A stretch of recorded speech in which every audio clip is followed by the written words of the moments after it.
Bismillahirrahmanirrahim. Assalamualaikum warahmatullahi wabarakatuh. Alhamdulillahirrahmanirrahim. Salatu wassalamu ala asrafil anbiya wal mursalin nabiyina Muhammad wa ala alihi wa ashabihi ajma'in.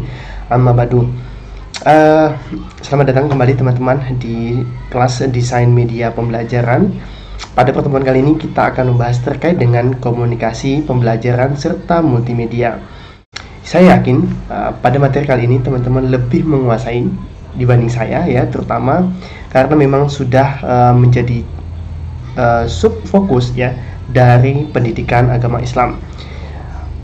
Terkait dengan itu, saya ingin mengetahui terlebih dahulu bagaimana teman-teman ya bisa sejauh mana teman-teman bisa memahami terkait dengan konsep dari komunikasi serta hubungannya dengan pembelajaran sendiri, dan juga terkait dengan implementasi di media pembelajaran, yaitu dengan multimedia. Nah, teman-teman, sebelumnya saya akan menunjukkan terlebih dahulu ya classroom kita ya, dimana teman-teman akan saya minta untuk mengisikan satu buah kuesioner ya terkait dengan terkait dengan konsep yang teman-teman sudah ketahui dan apa yang sudah teman-teman pelajari, serta teman-teman apa yang ingin teman-teman ketahui lebih lanjut. Nah, kita lihat terlebih dahulu di layar berikut sebentar ya. Teman-teman bisa mengarah ke website masing-masing ya. Di situ akan terlihat ya di sini. Nah, di sini akan terlihat ya desain media pembelajaran. Nah, teman-teman arahkan ya di bagian bawah itu akan ada Jamboard. Nah, silakan diklik. Nah, teman-teman akan menemukan satu tampilan yang teman-teman saya harapkan untuk bisa ya berkontribusi aktif di dalam chart ini. Nah, seperti yang sudah saya sampaikan tadi, bahwa memang saya ingin mengetahui apa yang telah teman-teman ketahui sebelumnya, kemudian apa yang teman-teman sudah pelajari terlebih dahulu, dan apa yang teman-teman ingin ketahui. Nah, silakan teman-teman isikan di chat berikut. Nah, kemudian setelah itu, ini saya akan tunggu ya sampai dengan pertemuan berikutnya, dan kita akan capture terlebih dahulu. Nah, jika teman-teman melihat ini sudah begitu penuh, teman-teman bisa geser di next frame, lalu diklik. Nah, nanti akan ada kolom kosong, dan teman-teman silakan mengisikannya dengan menambahkan di sticky note ya. Cukup menambahkan sticky note misalnya yang saya ketahui ya terkait dengan desain media pembelajaran. Ini terkait dengan komunikasi adalah misal. Nah, teman-teman silahkan ya dituliskan di sticky note, lalu akan muncul seperti ini ya, dan silahkan diarahkan ke sini. Nah, begitu ya caranya. Sama untuk menambahkannya, klik ini ya, lalu tambahkan, diketikkan saja yang saya ketahui tentang media. Nah, misalnya seperti itu, lalu klik save dan akan ditambahkan seperti itu. Nah, silakan teman-teman isikan ya terkait dengan ini ya, silakan diisikan apa yang teman-teman sudah ketahui sebelumnya, dan apa yang ingin kalian ketahui, dan apa yang sudah kalian pelajari terlebih dahulu. Oke, saya tunggu untuk materi untuk isian dari chartnya. Nah, kemudian teman-teman juga dipersilakan untuk menemukan ya absensi di link presensi yang di bawah ini atau di classwork ya. Jadi jangan bingung teman-teman, silahkan klik ya di link presensi berikut ini ya. Nah, ini akan saya buka sampai dengan satu hari ke depan. Jadi selama 12 jam akan saya buka untuk mengakomodir teman-teman yang melakukan kelas asinkronus seperti saat ini. Oke. Lalu teman-teman juga akan saya minta ya terkait dengan beberapa hal diskusi yang akan kita mulai setelah penjelasan saya terkait dengan komunikasi pembelajaran dan multimedia. Nah, teman-teman ya, kita sudah bisa melihat di sini ya, saya sudah mencantumkan terkait dengan material yang akan kita bahas pada pertemuan kali ini. Ya, memang saya sudah menyiapkan terkait dengan beberapa artikel terkait dengan pembelajaran di Indonesia hari ini. Nah, teman-teman bisa lihat di sini saya cukup mengetikkan sebenarnya sesimpel itu. Ketika di kolom Google saya akan mengetikkan pembelajaran di Indonesia hari ini ya. Lalu saya akan lihat kan ya seperti ini. Lalu nah akan muncul beberapa media-media seperti ini. Nah, teman-teman silahkan klik seperti itu dan memudahkannya saya sudah mencantumkannya di link di dalam Classwork. Nah, kita coba lihat ya di liputan 6 ya. Sebenarnya hampir sama ya. Kalau kita lihat di beberapa media memang kaitannya dengan pembelajaran hari ini tidak lepas dari tantangannya memang dihadapkan dengan pandemik ya yang belum berakhir sampai saat ini.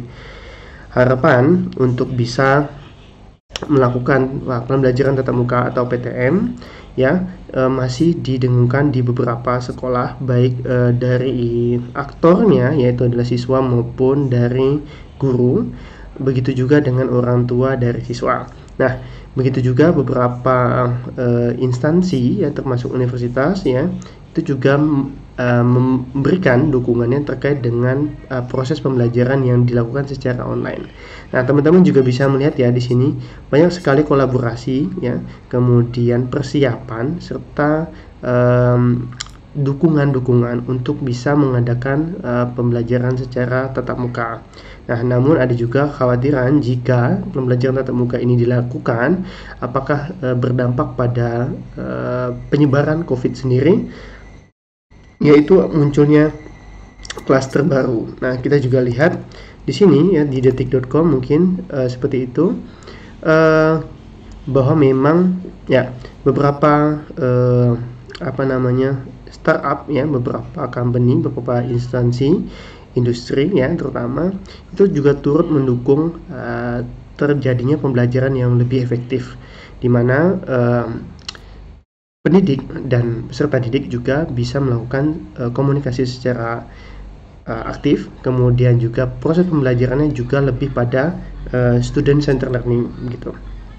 Bagaimana penyeimbangan? Nah, ini seperti tadi kita sampaikan, bagaimana penyeimbangan PTM dengan pembelajaran online, bagaimana strategi-strategi pendidikan sampai dengan saat ini, dan bahkan kalaupun ini masih diteruskan pandemik dan PPKM atau pembatasan di beberapa daerah, maka kita perlu second plan. Nah, kemudian juga terkait dengan keberlanjutan ya, konsolidasi lembaga dan sebagainya. Tujuan saya lebih pada bagaimana kita bisa membuka wawasan terkait dengan pemberitaan yang memang sudah beredar saat ini dan kita kaitkan dengan teknologi pembelajaran atau media pembelajaran yang akan digunakan pada masa-masa pandemik seperti ini. Nah, ya kita lebih melihat ya beberapa kategori ya, di mana persiapan, kekhawatiran serta dukungan ya dari beberapa aktor, terutama dari industri, pemerintah, kemudian juga dari aktor pelaku sendiri, peserta didik begitu, menginginkan untuk terjadinya pembelajaran tatap muka serta kekhawatiran untuk terjadinya penyebaran serta bisa melakukan ya dukungan dari beberapa pihak untuk mendukung pembelajaran tatap muka itu akan berlangsung secara efektif. Nah, dari sini sebenarnya muncul satu usulan saya ya terkait dengan desain media pembelajaran. Nah, beberapa kasus yang saya pribadi temui ketika kita berada pada satu lingkup ya, memang kita dihadapkan dengan kejadian pandemik yang luar biasa. Nah, teman-teman di Fakultas Agama Islam sendiri itu sudah mengeluarkan surat edaran terkait dengan blended learning, alias pembelajaran yang pesertanya sendiri itu bisa hadir di dalam kelas, bisa juga tidak hadir dalam kelas, alias peserta yang sudah hadir di Yogyakarta bisa datang ke dalam kelas, serta peserta yang tidak hadir, tidak berada di lingkungan Yogyakarta bisa mengaksesnya melalui media online. Nah, media online seperti ini ya dengan kelas offline maka memunculkan satu study case, pertanyaan yang menarik buat kita bahas. Nah, teman-teman bisa lihat ya di layar ya, sudah saya tampilkan bagaimana tanggapan teman-teman terkait dengan blended learning ya. Asumsinya adalah blended learning ini merupakan campuran ya dari proses pembelajaran setengah mahasiswa yang sudah ada di Jogja masuk, dan setengah mahasiswa yang tidak berada di Jogja itu tidak langsung ke dalam kelas, alias berada melalui online. Nah, hal ini dikaitkan dengan outcome base yang akan diterima oleh peserta didik. Apakah nantinya ketika kita melakukan contoh kasus dari desain media pembelajaran, ketika kita menggunakan tools ya, menggunakan satu software, apakah teman-teman yang hadir di dalam kelas dan teman-teman yang tidak hadir di dalam kelas itu akan memiliki outcome yang sama, hasil yang sama. Nah, kekhawatiran ini menjadi landasan saya, apakah efektif ketika blended learning ini di-applied oleh kita ya, terutama di akademis. Nah, apakah efektif terkait dengan outcome based, hasil yang diharapkan ketika teman-teman berada di dalam kelas maupun tidak di dalam kelas. Nah, silakan tuliskan pendapat teman-teman di dalam komentar. Oke, saya masuk kembali ke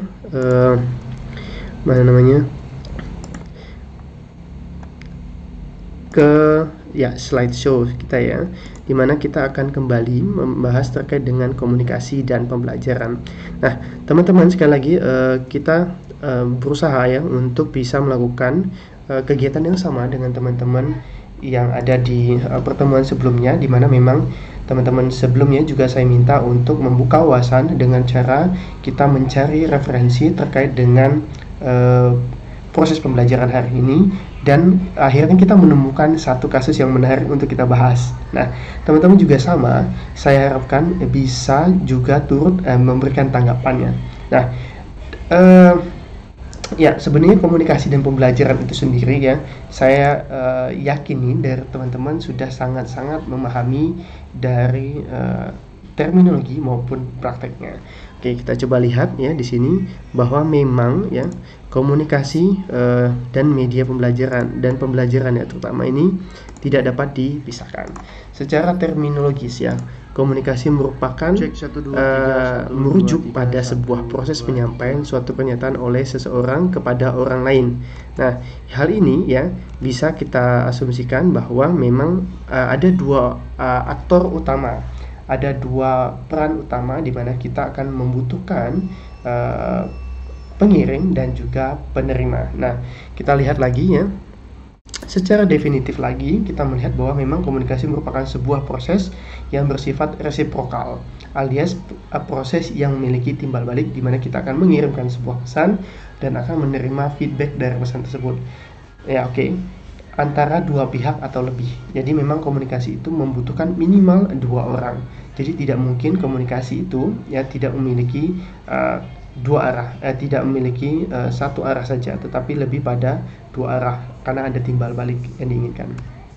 Nah, seperti tadi sudah disampaikan, ada dua aktor, sender dan receiver. Nah, selain sender dan receiver, itu juga melibatkan pesan atau message dan feedback. Nah, di sini sender dan receiver juga bisa bertukar peran. Ketika sender menjadi receiver dan receiver juga menjadi seorang sender. Nah, pesan yang diterima juga akan bertukar ketika sender mengirimkan pesan, maka receiver akan menerima pesan. Begitu juga receiver memberikan feedback kepada sender dan sender mendengarkan feedback dari receiver. Begitu juga kebalikannya. Nah, secara ruang lingkup komunikasi ya memiliki beberapa ruang lingkup. Di antaranya ada bentuk komunikasi. Bentuk komunikasi ini sifatnya adalah komunikasi personal.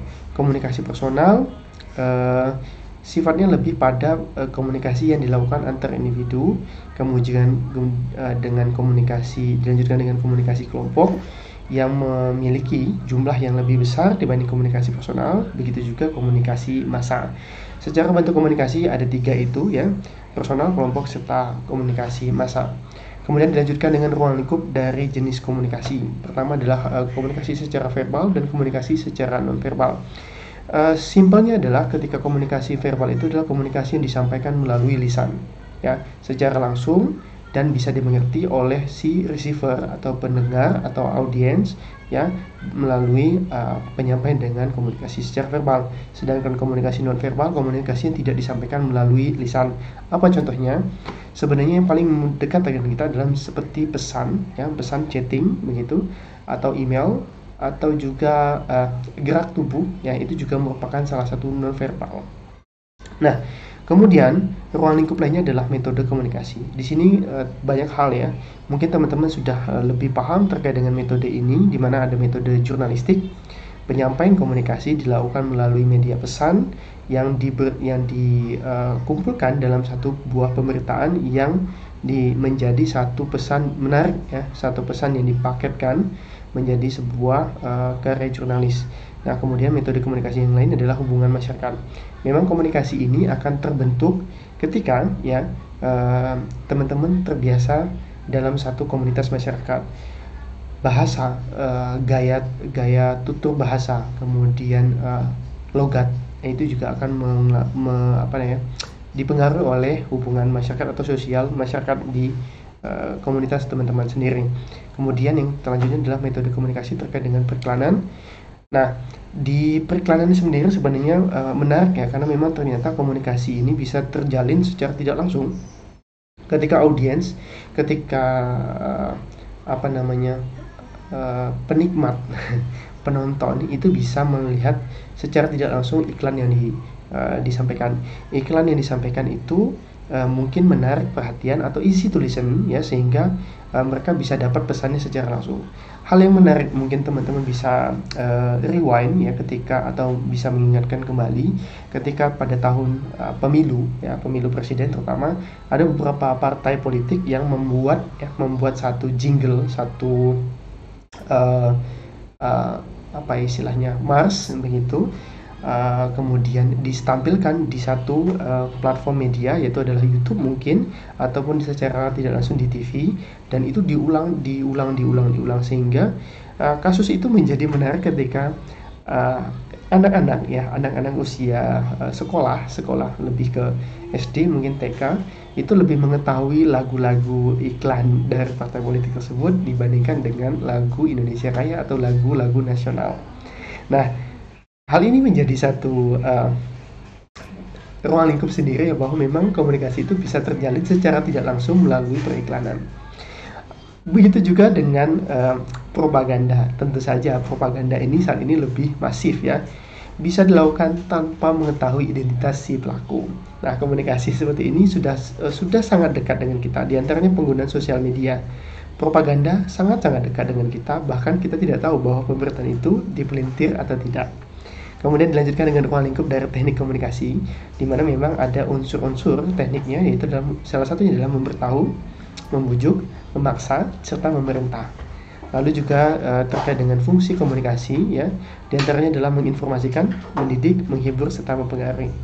Dan tujuan komunikasi sendiri ya, diantaranya adalah mengubah sikap, kemudian opini, perilaku, serta perilaku masyarakat, perilaku personal maupun perilaku masyarakat. Nah, ruang lingkup lainnya adalah model komunikasi. Komunikasi yang tadi saya sampaikan adalah komunikasi satu arah. Di antaranya ya, ada komunikasi satu arah di mana memang komunikasi itu disampaikan kepada audiens, kepada peserta, kepada lawan bicara, tetapi hanya dalam satu orientasi, mungkin semacam ceramah begitu. Ketika kita melakukan di dalam satu pengajian, kemudian kita hanya boleh dalam satu arah, seperti misalnya khutbah Jumat begitu, itu adalah komunikasi satu arah. Kemudian ketika komunikasi dua arah, tentu saja seperti kejadian kalau kita berada dalam satu seminar atau kerja dalam satu kelas, kita akan mendapatkan feedback ya dari peserta, dan kita akan menyampaikan kepada peserta terkait dengan informasi atau materi yang akan kita sampaikan. Lalu ada juga yang banyak arah. Banyak arah ini ya sifatnya melibatkan beberapa massa, beberapa audiens ya, sehingga komunikasi tidak hanya pada satu orang tetapi lebih dari dua orang begitu. Nah, kemudian terkait dengan ruang lingkup lainnya, yaitu ada bidang komunikasi. Di antaranya ya mungkin banyak lagi, komunikasi secara sosial, bisnis, politik, budaya. Lalu yang selanjutnya adalah sistem komunikasi. Di sini sistem komunikasi yang dicontohkan adalah sistem tanggung jawab sosial dan sistem otoriter. Dan yang terakhir adalah ruang lingkup terkait dengan saluran komunikasi. Nah, di sini ada impersonal dan interpersonal. Nah, selanjutnya teman-teman, terkait dengan komunikasi yang efektif.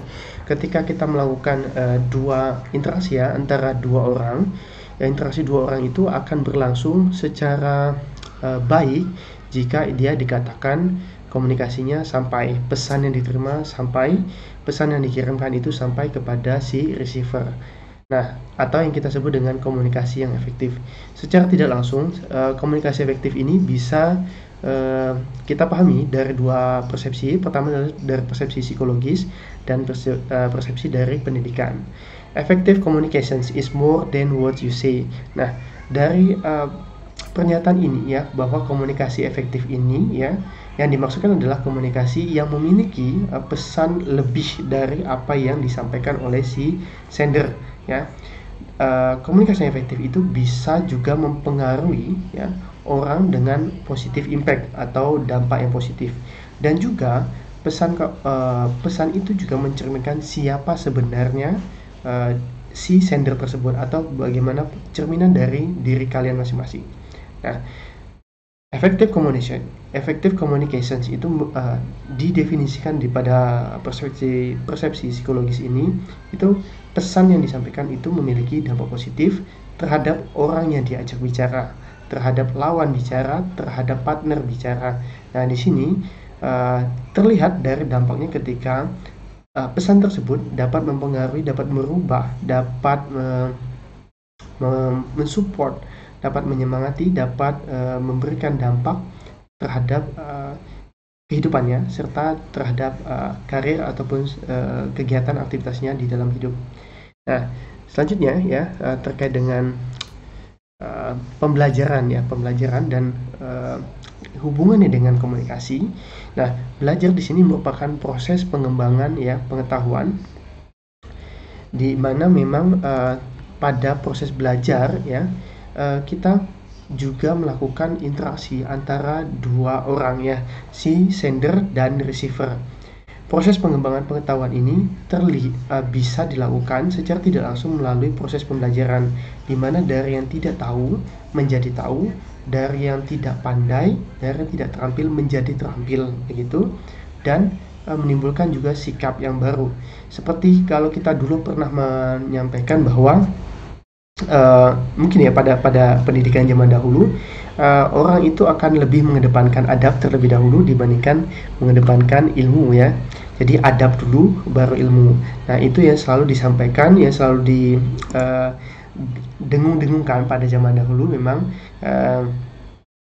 adab baru ilmu. Dan di sini adab itu akan memunculkan sikap yang baru, di mana proses ketika kita sudah mengetahui satu hal dan ketika kita menjadi terampil dalam satu hal, maka kita akan seperti padi ya, semakin lama semakin berisi, semakin merunduk gitu. Ya, ketika seorang berinteraksi dengan informasi dan lingkungan lainnya. Jadi proses pembelajaran itu besar ya impactnya terhadap individu maupun kelompok. Kemudian ya kita akan masuk terhadap kegiatan belajar mengajar. Komunikasi dalam kegiatan belajar mengajar seperti yang sudah teman-teman ketahui dari kecil sampai dengan sekarang, bahkan ya memang ada komunikasi dalam kegiatan belajar mengajar yang melibatkan antara dua aktor, yaitu adalah pengajar dan pelajar. Selain itu, kita juga mendapati komunikasi dalam kegiatan belajar mengajar antar sesama pelajar atau sesama rekan sebaya dari si pelajar. Komunikasi ini akan berlangsung secara efektif ketika mereka melakukan diskusi di dalam satu kelompok. Nah, apakah selalu dalam bentuk offline? Tidak. Kalau dalam pada saat ini bisa dilakukan secara online juga ya, yang melibatkan beberapa platform. Nah, kaitannya dengan pembelajaran dan komunikasi efektif. Nah, komunikasi ini dikatakan efektif jika memang penyampaian materi dari pengajar, dari rekan sebaya itu dapat diterima dan dipahami oleh si pendengar atau si rekan sebayanya, serta menimbulkan satu efek umpan balik yang positif dari pendengar atau lawan atau partner bicaranya. Nah, Komunikasi ini harusnya didukung dengan keterampilan komunikasi antar pribadi yang harus dimiliki. Salah satunya adalah seorang guru dan rekan-rekan dari pelajar juga ya. Nah, kalau kita bicara terkait dengan teori komunikasi, mungkin lebih banyak pada persepsi psikologi ya, pendekatan bagaimana sosial ya itu disampaikan melalui komunitas. Nah, teori komunikasi ini diantara lain adalah teori humanistik, konstruktivisme, cybernetic, classical conditioning, operant conditioning, kemudian ada connectionism, ya, connectionism, dan systematic behavior. Mungkin teman-teman bisa mencari tahu terkait dengan teori komunikasi ini dari beberapa referensi lainnya. Ya, setidaknya teman-teman bisa juga membuka wawasan lagi ya terkait dengan beberapa teori komunikasi yang sudah saya tampilkan. Apakah memang bisa dilibatkan? Apakah cocok untuk diterapkan dalam sebuah pendidikan, dalam sebuah pembelajaran? Ini akan kembali pada si aktor atau pelaku dari pembelajaran tadi. Ya, apakah dia akan melibatkan teori komunikasi yang seperti apa, ataukah lebih cocok pada teori komunikasi secara tradisional atau secara konvensional begitu, yang tidak memerlukan secara tidak langsung mengabaikan terkait dengan psikologis dari si lawan atau partner bicaranya. Itu kembali lagi ya. Nah, jika kita sambungkan dengan apa sebenarnya hubungan komunikasi, pembelajaran serta media pembelajaran, maka kita akan menemukan namanya adalah multimedia.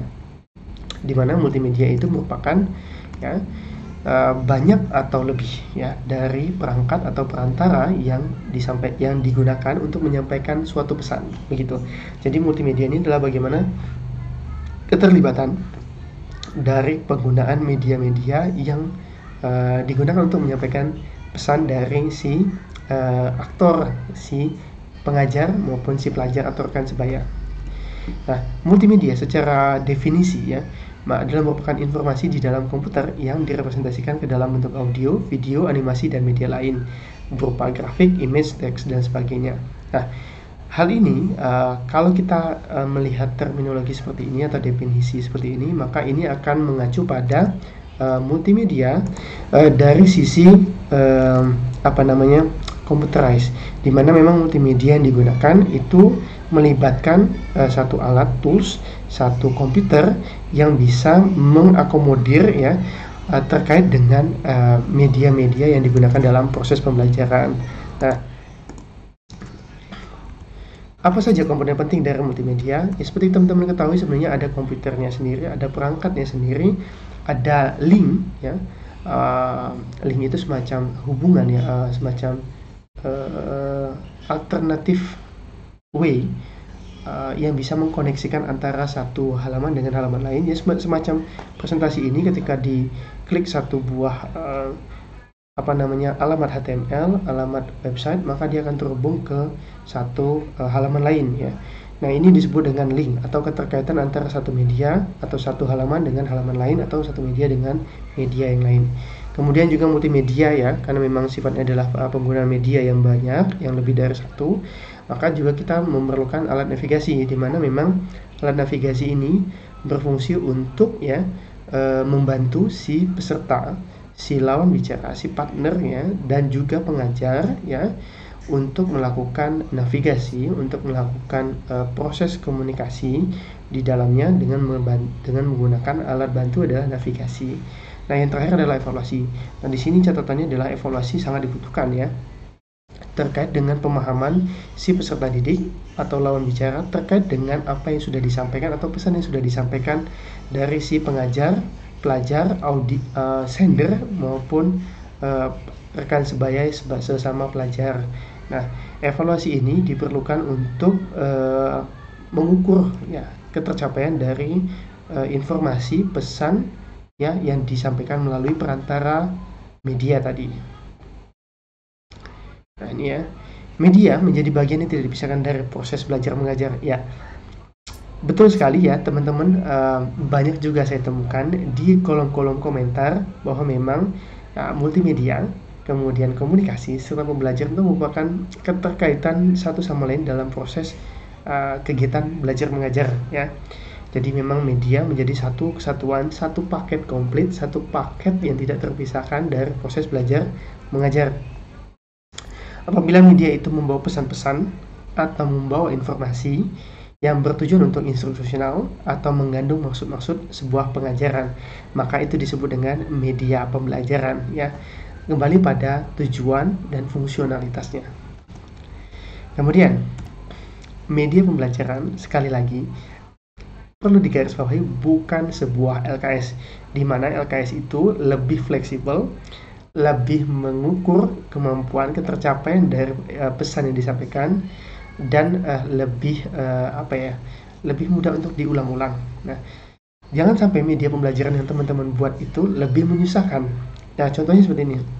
Ketika teman-teman membuat satu buah presentasi ataupun sebuah video atau sebuah animasi yang mengharuskan siswa, yang mengharuskan pelajar untuk membuka laptop terlebih dahulu atau membuka komputer terlebih dahulu atau membuka link melalui platform komputer di dalam kelas ataupun komputer di dalam satu tempat di dalam rumah. Nah, hal itu tidak lebih efisien ketika memang LKS dibandingkan dengan LKS itu lebih efektif. Nah, keterlibatan audio, keterlibatan video itu juga menjadi semakin menarik ketika pembelajaran itu disampaikan. Dibandingkan dengan LKS, sebenarnya LKS juga memiliki deskripsi singkat, tetapi perbedaannya adalah pelajar, si aktor itu akan membaca dengan sendiri, dan kita yakini memang ada beberapa pembelajar termasuk saya selebihnya, ketika kita mendengarkan satu buah penyampaian, pemaparan materi itu akan lebih sifatnya lebih cepat sampai, karena memang ada banyak jenis tipe-tipe pembelajar sendiri, ya. Ada yang sifatnya audio, lebih suka audio visual, ada yang lebih suka dengan tekstual, dan media pembelajaran itu diharapkan bisa lebih memang akomodir terkait dengan banyaknya media. Apa saja sih sebenarnya media-media yang dimaksud? Yaitu adalah media-media yang bisa melibatkan secara tidak langsung adalah audio dan visual. Audio dan visual di sini adalah kalau dicontohkan adalah suara rekaman musik. Sedangkan secara visual kita bisa lihat adalah teks, animasi, video, gambar, dan grafik. Nah, kalau kita lihat di gambar ini saja bahwa memang audio dan visual itu sangat-sangat menjadi satu faktor penting dari penyampaian media pembelajaran dan penyampaian pembelajaran, di mana gambar itu ketika memiliki resolusi rendah maka tidak enak dilihat, dan penyampaiannya juga tidak secara visual tidak sampai begitu. Apa yang dimaksudkan dengan gambar pecah tersebut, gambar dengan resolusi rendah tersebut? Nah, apakah memang mencerminkan apa yang dilihat atau yang tidak begitu? Jadi multimedia pembelajaran itu diharapkan memiliki kualitas yang baik juga, ya. Selain kuantitas dari penyajian, tetapi juga kualitas dari penyajian. Nah, mari kita lihat karakteristik dari multimedia sendiri. Nah, multimedia digunakan sebagai salah satu unsur pembelajaran di dalam kelas. Nah, materi ditayangkan tidak kompleks. Kuis dan tugas dapat membangun suasana kelas agar lebih dinamis. Nah, di sini kita bisa lihat dalam penyampaian seperti ini, kita bisa melihat bahwa multimedia ini merupakan salah satu aspek penting dari sebuah pembelajaran. Kalau kita lihat, kalau di dalam kelas mungkin dahulu kita menggunakan media-media seperti buku, alat tulis, kemudian juga alat peraga, salah satunya adalah globe kalau di dalam layar ini, ya. Itu sebagai satu buah unsur pendukung dari proses pembelajaran. Tidak kompleks, tetapi juga bisa secara secara simulatif bisa mencerminkan serta menggambarkan terkait dengan pembelajaran yang disampaikan. Kuis dan tugas itu digunakan sebagai evaluasi dari bagaimana teman-teman atau rekan-rekan atau partner kita itu menjadi lebih paham terhadap materi yang kita sampaikan. Multimedia digunakan juga sebagai pembelajaran mandiri, termasuk kegiatan instruksional dalam paket multimedia, termasuk latihan, feedback, dan tes. Nah, kalau kita lihat secara fungsional, maka multimedia sendiri merupakan adalah alat bantu mengajar, memperjelas materi dalam bentuk visualisasi yang lebih jelas. Nah, dari sini teman-teman ya, saya yakin teman-teman bisa memahaminya ya secara tidak langsung terkait dengan konsep dari multimedia sendiri. Nah, kita coba lihat lagi ya terkait dengan multimedia ya yang kita sampaikan tadi. Bagaimana ya kita bisa mengkaitkannya dengan proses pembelajaran dan komunikasi yang efektif di dalam di dalam kelas. Oke, nah teman-teman, kita kembali lagi pada classroom kita. Teman-teman nantinya diharapkan juga ya memberikan satu feedback ya dari diskusi pertemuan ini. Ya, teman-teman bisa mengisikannya di stream. Sekali lagi saya ingatkan, teman-teman bisa mengisikan feedbacknya melalui stream ya. Nah, jika memang ada pertanyaan, silahkan disampaikan melalui kolom komentar maupun di WhatsApp group. Dan jangan lupa teman-teman silahkan melakukan presensi mulai saat ini hingga 12 jam kemudian. Jika memang ada kendala, silahkan hubungi saya di WhatsApp group atau secara tidak langsung di secara personal juga bisa. Jika memang ada kendala terhadap absensi maupun terhadap ada pertanyaan terkait dengan penyampaian materi kali ini. Oke, begitu saja teman-teman penyampaian kali ini. Semoga bermanfaat, semoga bisa dipahami secara lebih mudah, dan saya yakini memang teman-teman lebih paham dibanding saya. Oke, setidaknya itu materi yang saya sampaikan pada pertemuan kali ini. Saya harap teman-teman dapat memahaminya, dan juga teman-teman bisa melakukan feedback ataupun mengkaji terkait dengan kasus yang saya tampilkan di classroom ya. Nah, feedback itu kasus ini akan kita bahas di minggu depan terkait dengan beberapa tanggapan teman-teman terhadap kasus ini. Jadi tanggapan-tanggapan ini akan menjadi menarik ketika kita diskusi. Jadi ketika ada satu masalah, kemudian kita berikan satu solusi alternatif, sehingga nanti bisa menjadi satu solusi yang menarik untuk bisa diberikan ya, bisa disampaikan, diusulkan untuk memecahkan permasalahan tersebut gitu. Oke teman-teman, begitu saja dari saya. Terima kasih. Marilah kita tutup dengan melafalkan hamdalah. Alhamdulillahirabbil alamin. Sampai jumpa minggu depan. Insya Allah kita temui secara tatap muka. Saya Ahmad Azhari undur diri. Assalamualaikum warahmatullahi wabarakatuh. Selamat pagi.